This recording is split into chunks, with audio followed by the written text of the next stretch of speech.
Like, am I wrong?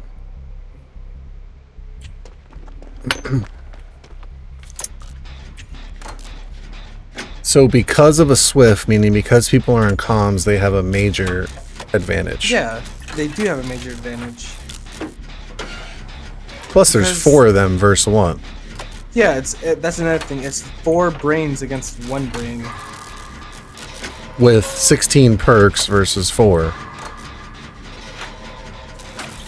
Yep, that is also true. So in other words, if I get destroyed from a Swift and they all get out, I shouldn't feel like I'm trash. No, not at all. I wouldn't, at least, because when they all want to run like prove thyself and bring boons and all these second chance perks, deliverance, unbreakable.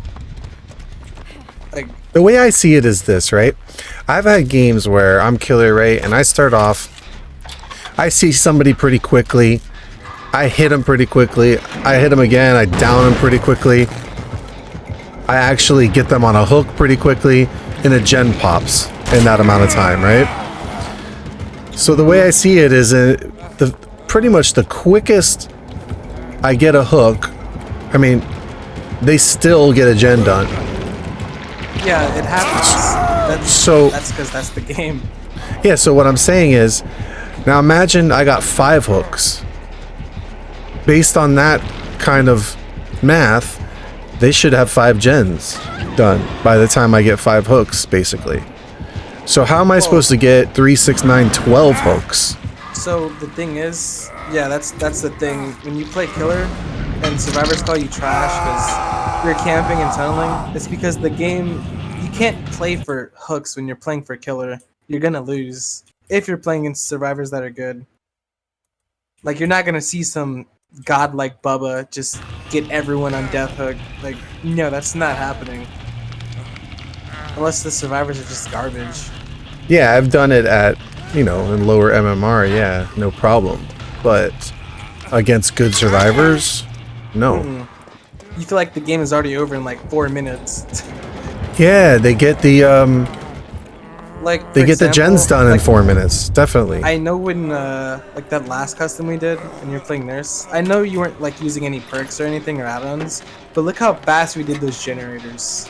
Yeah, I didn't have a Because you're on chance. comms. It came down to me camping a hook, and you guys kept trading, and the only reason I think I got 1 kill maybe, but the only reason I didn't get more at that point was because I accidentally hit somebody, the wrong person, and then everybody got out. But had I... It's just another thing. It's like a lot of pressure playing killer. That's the whole reason that I think I see like camping and tunneling as something you have to do, because it's the only way to flip the pressure back on the survivors. Because if you're tunneling somebody out, they're all going to start running in front, trying to take hooks and all, hits and all that stuff. So it's like the only way to really flip the pressure. If you're camping the hook, it makes them have to come to you. Oh my goodness. Dude, this guy's teleporting to every locker.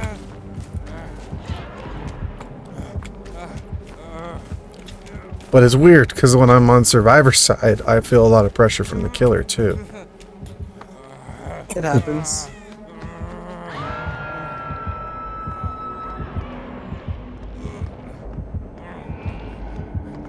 I'm gonna guess I'm at high MMR on both survivor and killer.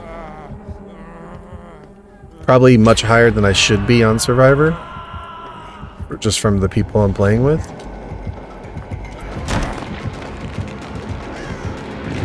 Yeah.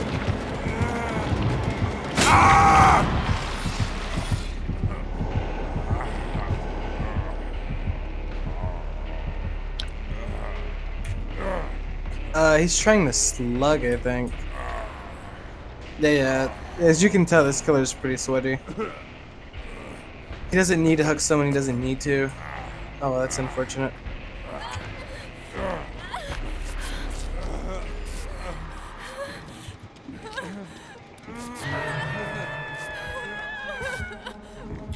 Probably coming right back here now, right? You can go for save. I'm gonna just try to go away from hooks. Okay, yeah, he's actually following you. You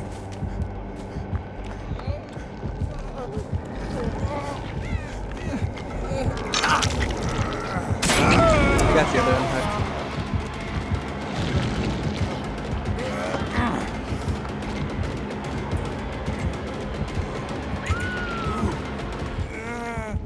Yeah, he's slugging all over the place. See, so I could show you an example of this Nancy. So I unhooked her, right? But she could have taken or blocked the killer for me because she has endurance status effect. Status effect, but she didn't. That's definitely a lower skilled player right there.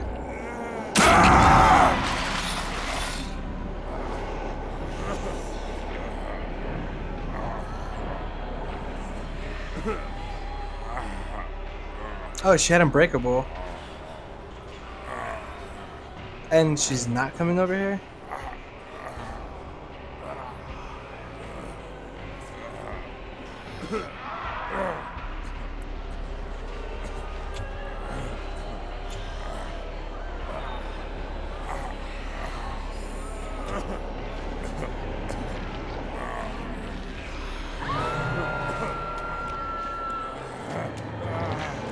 Oh, I'm dead. See, I can't escape the killer, like, when there's nothing... They're just following me out in the open.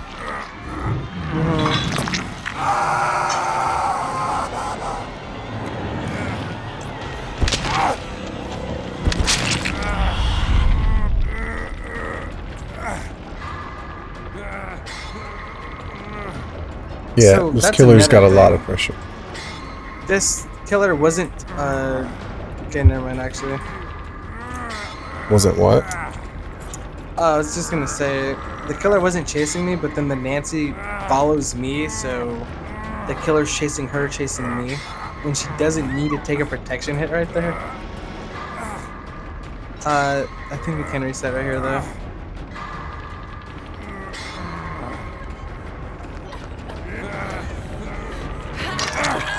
I don't think we should do this here, though. Is he gonna come right back here? Yeah. He has Penti.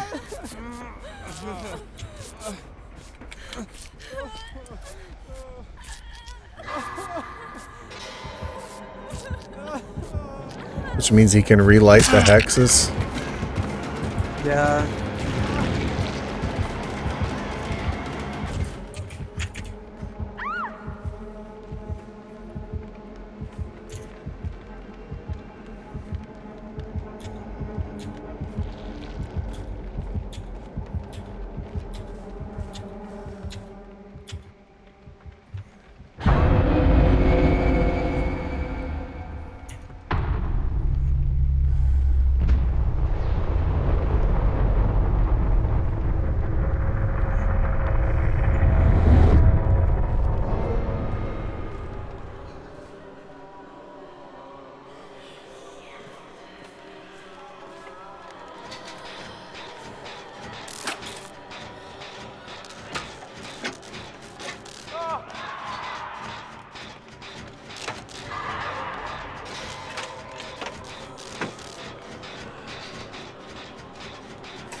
Where are you at right now? I'm dead. Oh.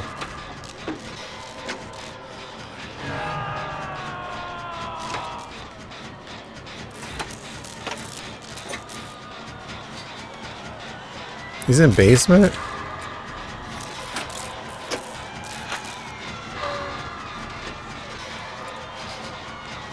Is he in basement? Looks like it.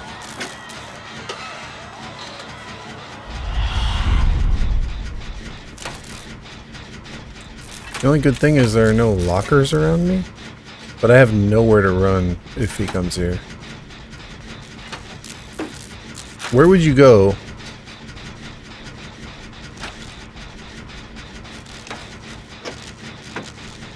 Yeah, Jake is toast. There's no way to save him.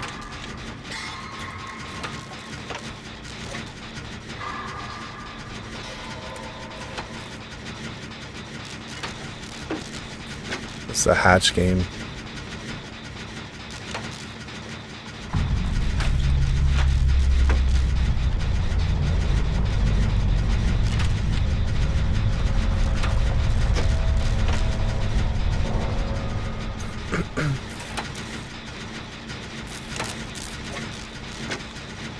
This gen is going so slow.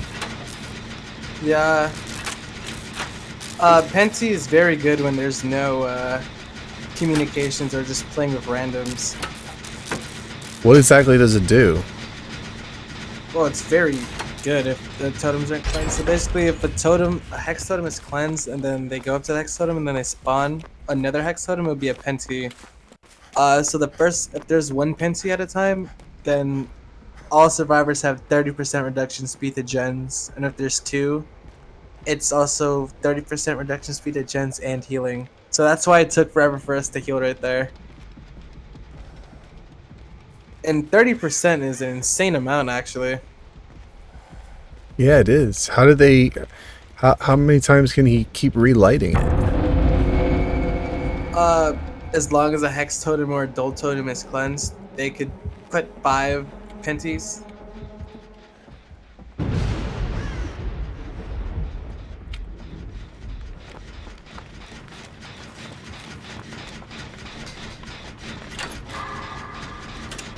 How can you have 5 if it's cleansed? So the way to get 5 penties at a time would be if everyone cleansed all 5 totems before they put 1 penty or before a penty is But cleansed. when you cleanse them, doesn't it crush them and they're no longer there? Well, if 5 penties are up at a time, that's the perk. That's the last part of the perk. The entity will block the totem, so all 5 penties are permanently up. That's like a super rare occasion, though.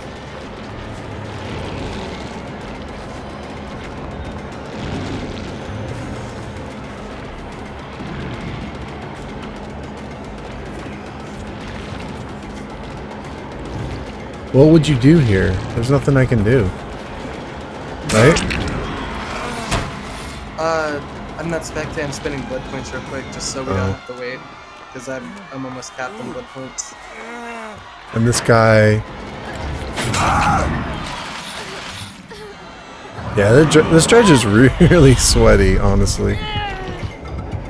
The guy was down on the floor, and I ran over to tap him, and the dredge teleported right to the locker next to him, cut me off, and got me before I could get to him. So he got his 4K.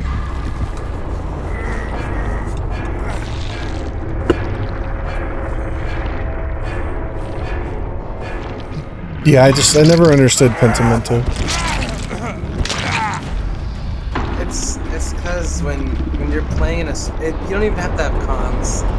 Penti is good when just playing against like solo survivors, or at least against duo people. How do you get rid of it?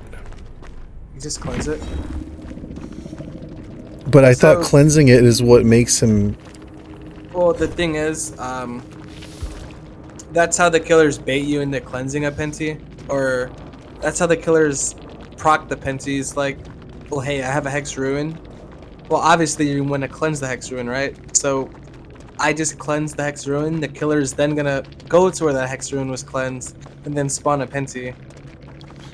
So, okay, so you see the aura of destroy is, you run Hex perks in a Penti build to force survivors to cleanse the Hex totems. That way you can use the Penti. Alright, so you see the aura of destroyed totems. You can perform a ritual on a destroyed totem to rekindle as a hex totem for Hex Pentimento. For each hex totem active at the same time, Hex Pentimento gains an additional effect. So you can have multiple Hex Pentimento? Yeah, so let's say I have Hex Ruin and Hex Undying, right? You at the same time you cleanse the Ruin, I cleanse the Undying. Now 2 totems are cleansed, and basically the killer can go to both those totems and put 2 penties up, giving the effects. Now what if those get cleansed? Then the Penti would be gone. And then she can't spawn a Penti totem on a Penti that was that was cleansed. So basically, you'd have to cleanse every totem on the map twice to get rid of it. Assuming the killer forces the survivors to cleanse every totem, but that's such a rare occasion. So the idea behind Pentimento is you want to run all hex perks, or no? Enough hex perks. This one had Undying, Blood Favor, Yeah. Pentimento. So ideally, you really use Penti for the healing and the gen regression, because when people figure out there's Penti, there's almost never even 2 up at a time. You really just want the gen repair speed, but if you can go for the other ones, then obviously you want to go for the other ones of Penti.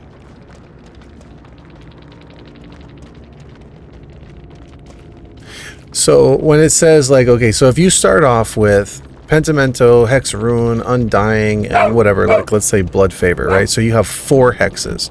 So right off the bat, it says for each hex totem active at the same time, it gains an additional effect. So if you're starting off the match with 4 of them, you're having the repair speed hindered at 30%. You're having the healing speed down 30%, recovery speed down 30%. And exit gates opening speed. Yep, pretty much. But the thing is that almost never happens, because there's going to be a survivor that knows Penti's up and they're going to cleanse the totem. And you can't be at every totem. The whole point in Penti is to waste time by having him cleanse totems, honestly. At most at a time, you'll probably only have 2 if you're lucky, but you usually just get it for the 1 hex totem, because it gives survivors, survivors are going to have to cleanse. That's 30% gen speed reduction.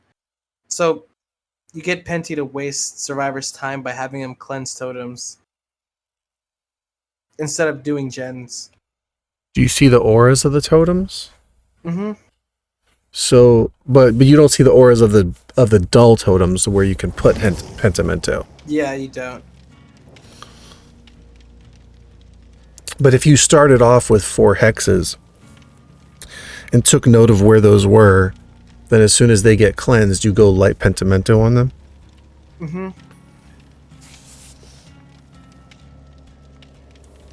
But sometimes you don't want to just like use Penti up right away. It's like, oh, let's say I down a survivor, I want to wait a bit, maybe they don't think I have Penti, you know what I mean? There's a lot. You don't want to give it away right in the beginning. Yeah. It's like, oh, it's like surprise. Island near a hex totem.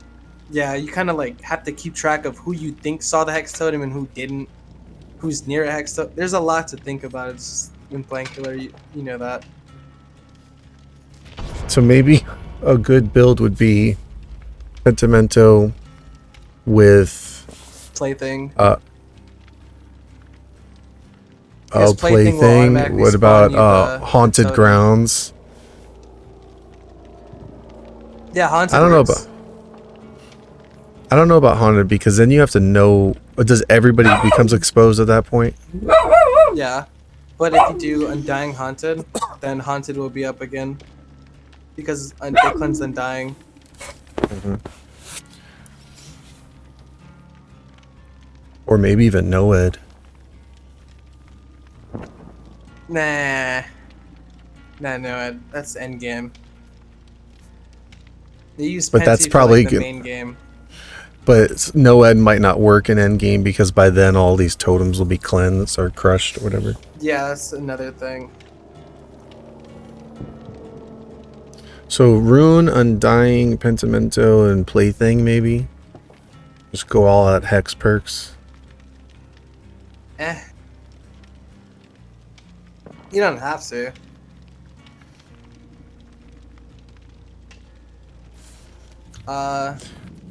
So but with Pentimento, you get on the plague, because like with the plague running Thanatophobia and you being permanently injured, it makes totems cleansing even longer. It's very cancer on the plague.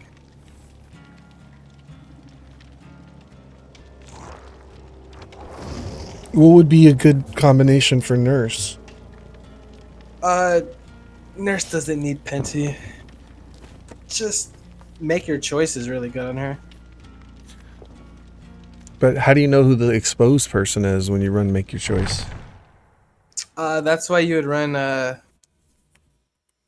Floods of Rage Scourge Hook, because when you hook them on that Scourge Hook, you see the survivor who unhooks the person.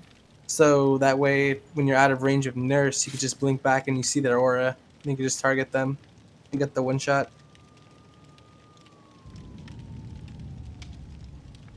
Assuming you can differentiate which one got off the hook and which, I guess the most likely be the healthier one. Like if some, but assuming both are injured, you might not know which one. But then, either way, if you attack an injured person, you're getting it down. Yeah, so it still works either way. So make your choice would pretty much always want to be with Floods of Rage because you're going to see auras from the unhook.